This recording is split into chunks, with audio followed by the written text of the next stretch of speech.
Hello class. हमने अपना last topic ये इंटेलिजेंस किया था ना, उसका हमें एक फैक्टर इफेक्टिंग स्टार्ट करना था। लास्ट हमने फंक्शन तक पढ़ा था, क्या होते हैं इसके फंक्शंस। मैंने आपको पहले भी बताया था इंटेलिजेंस क्या होता है। इंटेलिजेंस क्या है, इंटेलिजेंस एक हमारी एबिलिटी है टू न्यू ऑर्गेनाइजेशन में, टू न्यू सिचुएशन में एडजस्ट करना, कि हम कैसे अपनी न्यू सिचुएशन को एडजस्ट कर सकते हैं। ठीक है, मैंने लास्ट ये फंक्शन भी पढ़ाए थे आपको। फंक्शन में भी वही चीज़ें हैं सारी जो इंट्रोडक्शन में हैं। अब हमें फैक्टर इफेक्टिंग स्टार्ट करने हैं, तो फैक्टर इफेक्टिंग हम स्टार्ट करते हैं। सबसे पहले देखो, फैक्टर इफेक्टिंग का मतलब होता क्या है, ऐसे फैक्टर्स या फिर ऐसे रीजंस जो हमारी इंटेलिजेंस जिससे इफ़ेक्ट होती है, जिससे जो इंटेलिजेंस लेवल है ना हमारा, लोगों का, इंडिविजुअल्स का, क्या हो जाए, इफ़ेक्ट हो जाए। ठीक है, there are many factors that affect one's intelligence level, some of them being describe here. ये हेयर है।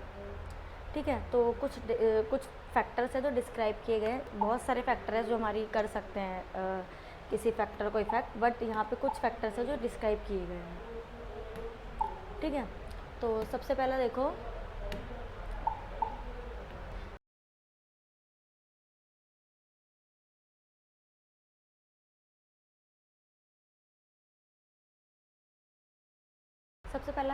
सबसे पहला फैक्टर है हेरिडिटी। हेरिडिटी का मतलब क्या होता है, जो बाय बॉर्न हमें ट्रांसमिट, जो हमारे ट्रेड्स, हमारी हैबिट्स, इंडिविजुअल का बिहेवियर जो हमें अपने बाय पेरेंट्स से क्या हुआ, ट्रांसफ़र हुआ। मतलब हमारे जीन्स, डीएनए जो भी हमें ट्रांसफ़र होता है ना हमारे पेरेंट्स से, एक बेबी के अंदर जो पेरेंट्स से चीज़ें आती है वो सब क्या होती है, हेरिडिटी के अंदर आती है। लाइक इसमें आप अपना जेनेटिक फैक्टर्स या फिर जीन्स बोल सकते हो, बिहेवियर एक्टिविटीज़ बोल सकते हो, ठीक है, डीएनए बोल सकते हो, ट्रेट्स बोल सकते हो, जो भी उनकी हैबिट्स, स्किल्स वगैरह जो भी हमें ट्रांसफ़र होती है हेरिडिटी के थ्रू, या फिर transmission of new traits and new knowledge. ठीक है, अब हेरिडिटी में कैसे इफेक्ट हो सकता है, देखो, genetic play an important role in determine one's intelligence level, this some extent determined by the type of gene which are received at a time of conception. जब कंसेप्शन के टाइम पे जो एक बेबी ग्रो कर रहा होता है mother की बॉम में, उस टाइम पे जो उसको कंसेप्शन टाइम होता है, उसका एक कंसेप्शन टाइम के टाइम पे जब जीन जब मिलते हैं ना, रिसीव्ड होते हैं मॉम यूट्रस में आके रिसीव्ड होते हैं, तो वो जीन्स क्या करता है, एक तरह का मॉडिफिकेशन ऑफ बिहेवियर करता है। लाइक जो पेरेंट्स का हमारा बिहेवियर रहता है वही ट्रांसमिट होता है हमारे अंदर। तो इसलिए जेनेटिक फैक्टर क्या करता है कि इंपॉर्टेंट रोल प्ले करता है, क्योंकि जैसे ही हमारे पेरेंट्स की इंटेलिजेंस लेवल होता है उसी तरह का इंटेलिजेंस लेवल बच्चे के अंदर भी होता है। मतलब जैसे अगर पेरेंट्स क्या है, हाई आईक्यू लेवल के हैं, तो बच्चे के अंदर भी हाई आईक्यू लेवल का होने के क्या है, चांसेस है बहुत ज़्यादा। नेक्स्ट है आपका इन्वायरमेंट। ठीक है, इन्वायरमेंट क्या होता है, इन्वायरमेंट कैसे इफेक्ट करता है, देखो आप सोचो, आपके सामने आपके आसपास में बहुत अलग अलग तरह के लोग प्रेजेंट होते हैं। तो कोई अच्छी फैमिली से बिलोंग करता है, कोई लो क्लास फैमिली से बिलोंग करता है। तो आप खुद बताओ, जो अच्छी हाई क्लास फैमिली होगी वो अपने बच्चों को क्या करेगी, अच्छा न्यूट्रिशन देगी, एक अच्छा इन्वायरमेंट प्रोवाइड करेगी, स्कूल इन्वायरमेंटेशन सब कुछ अच्छा देगी। तो डिपेंड करता है उसकी इंटेलिजेंस पे। और उसी के कंपेयर में एक है कि पुअर ग्रोथ वाला, जिसका न्यूट्रिशन लेवल भी प्योर है, एक स्लम्स एरिया में वो रहता है, अनहाइजीनिक एरिया है, तो ऑटोमेटिकली उसका इंटेलिजेंस लेवल क्या होगा, इफेक्ट होगा। मतलब वो इन्वायरमेंट पे इफेक्ट करेगा कि उसका इन्वायरमेंट कैसा है। अगर इन्वायरमेंट पॉजिटिव होगा तो उसका जो इंटेलिजेंस लेवल है वो भी मेच्योर और अच्छा होगा। ठीक है, लिखा है certain environmental factor also affect one's intelligence level in independent way. These factors provide for maturation and training of a person. Some of important environmental factors that affect one's intelligence are nutrition, socio-economical factor, status, home environment and school environment. देखो nutrition, एक बच्चा अच्छी diet लेता है, proper nutrition लेता है, proper healthy nutrition diet लेता है, तो उसका आईक्यू लेवल या इंटेलिजेंस लेवल क्या होता है, हाई होता है। ठीक है, और उसी के कंपेरिजन में अगर कोई लो है, जो कोई लो न्यूट्रिशन ले रहा है, प्रॉपर न्यूट्रिशन ही नहीं गेट कर रहा है, तो मे बी उसका इफेक्टेड रहे, क्योंकि उसकी कंडीशन क्या है, भूख लग रही है उसको, न्यूट्रिशन है, प्रॉपर न्यूट्रिशन अमाउंट नहीं मिल रहा है, बॉडी को जितनी रिक्वायरमेंट है वो पूरी नहीं हो रही है, तो कहाँ उसकी बॉडी ग्रो करेगी अच्छे से, या कहाँ उसका ब्रेन डेवलप्ड करेगा। सोशो इकोनॉमिकल स्टेटस का वही बात है, रिच और पुअर। एक रिच फैमिली है और एक पुअर फैमिली है, तो पुअर फैमिली का हाई लेवल या फिर उसका जो इन्वायरमेंट है वो बेटर होगा। रिच इन्वायरमेंट बेटर होगा देन पुअर। ठीक है, rich is better than poor, कह सकते हो कि आप इनका इन्वायरमेंट जो है एकदम पॉजिटिव रहेगा। रिच जो होगा अपने आसपास अच्छा माहौल रहेगा, साफ़ सफाई और अच्छे इन्वायरमेंट में रहेंगे। लेकिन पुअर फैमिली कहाँ रह रही होगी, एक स्लम्स एरिया या फिर नॉर्मली अनहाइजीनिक एरियाज़ में, ठीक है। और इन्वायरमेंट फैक्टर भी आप कह सकते हो, ठीक है।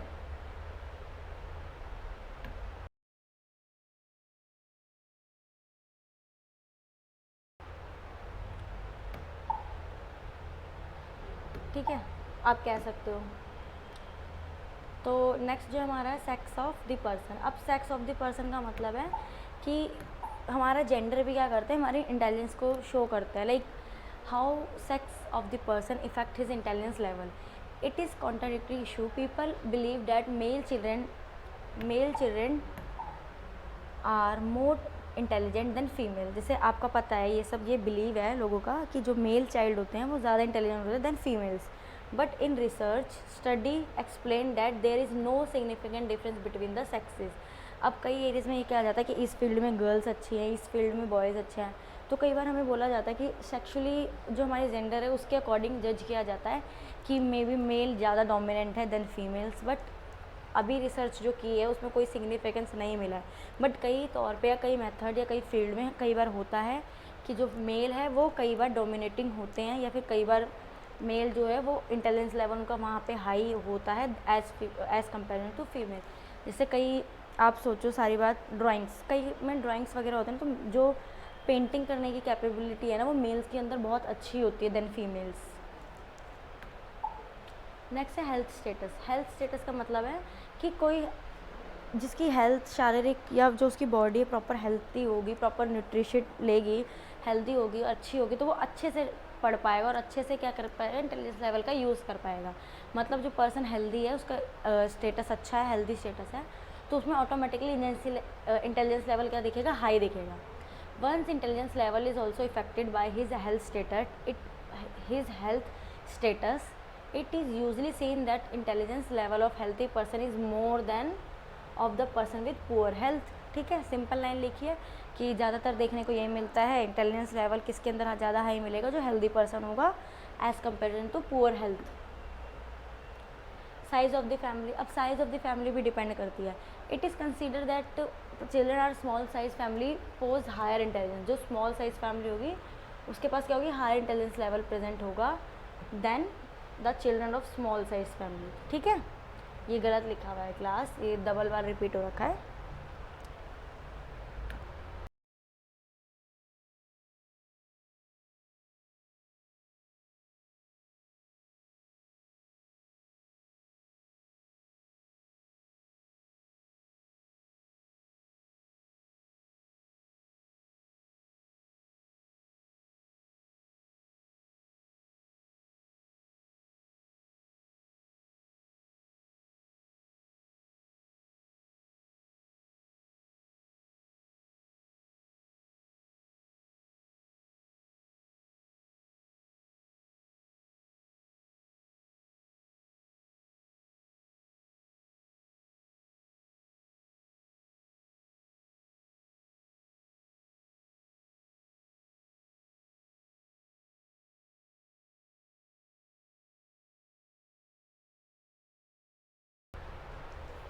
ठीक है क्लास, ये रॉन्ग लिखा है, यहाँ पे इसको काट के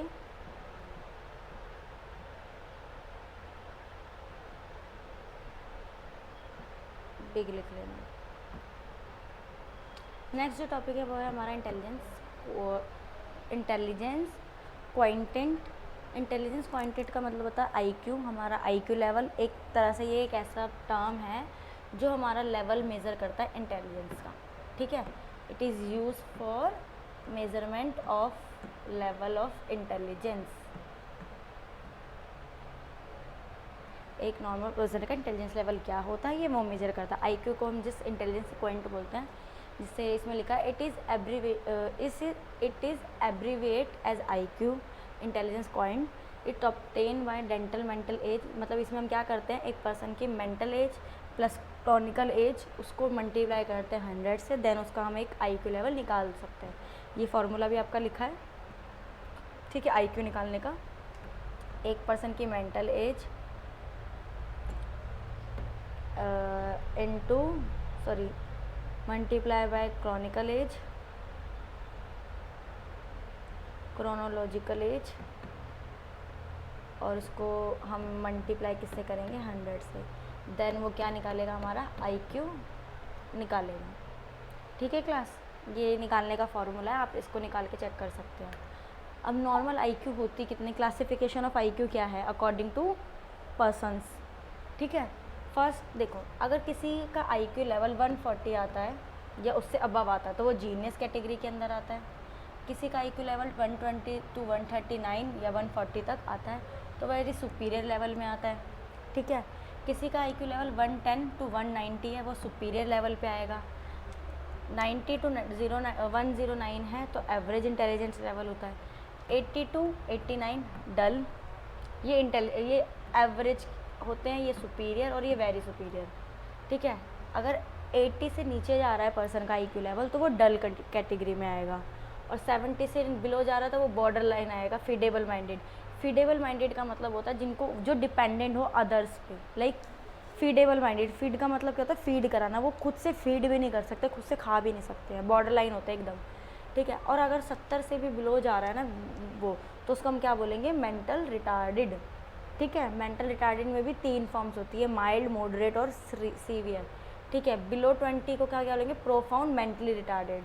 अगर 20 से भी नीचे अगर हमारा जा रहा है IQ लेवल, देन उसको क्या बोलेंगे, मेंटली प्रोफाउंड। देखो ये लिखा, अगर पर्सन मेंटली रिटार्डेड 70 से नीचे मेंटली रिटार्डेड है, लेकिन 3 टाइप के होते हैं मेंटल रिटार्डेड वाले भी, एक माइल्ड, मॉडरेट और सीवियर।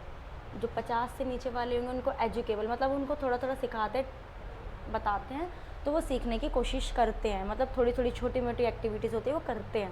ट्रेनेबल, इनको हम ट्रेनिंग दे के सिखा सकते हैं, लाइक कुछ नहीं ना, लाइक प्लेइंग करना या कुछ ड्राइंग्स बनाना, इनको भी इतना सिखा सकते हैं। सीवियर मेंटल रिटार्डेड होते हैं, डिपेंडेंट होते हैं प्रॉपर, इनका खाना भी हम, मतलब खाना भी दूसरे पर्सन के हिसाब से खाएंगे। ठीक है, उनके अकॉर्डिंग चलेंगे और उन्हीं के थ्रू क्या करेंगे, काम करेंगे। और 20 बिलो 20 प्रोफाउंड मेंटल रिटार्डेड, ये होते हैं जो एकदम कैसिडियल केयर वाले होते हैं, जिनको एक ट्रीटमेंट की या फिर मतलब कह सकते हो प्रॉपर मेडिकल ट्रीटमेंट की ज़रूरत होती है इनको, मतलब इनको प्रॉपर मेडिसिन चलती है 24 आवर्स। इनको फिर भी मेडिसिन कम चलती है और थोड़ा सा ये ट्रेनिंग लेवल और थोड़ा एजुकेबल होते हैं पढ़ने में। ठीक है क्लास हमने अपना इंटेलिजेंस टॉपिक कंप्लीट कर लिया है। ठीक है, हमने क्या पढ़ा इसमें, इसके इंटेलिजेंस क्या होता है। ठीक है, इंटेलिजेंस क्या होता है, इसकी डेफिनेशंस क्या है,